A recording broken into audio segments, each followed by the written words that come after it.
you got a Weebill S gimbal and you're trying to connect it to your phone and it keeps doing this or this, not connecting to the Wi-Fi while it's connected to the Wi-Fi and it's connected to the Bluetooth. So go ahead and just delete that app and re-download it so we can start fresh.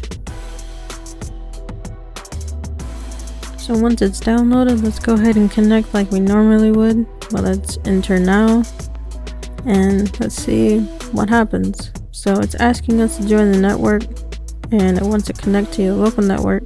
So I push allow and this happens. So I click Wi-Fi on the left and I connect and it does this. Back to the beginning. So let's make sure my transmitter's on. It is on. So we want to push down, go to camera, and then click CCS. Wait for that check mark. And we're going to go into the ZY settings.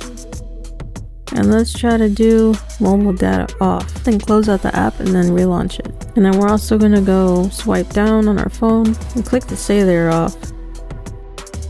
Looks like the Wi-Fi cancel sign's off. So this looks like it might work. Whoa. I've had this thing for 4 years and I finally got it to work.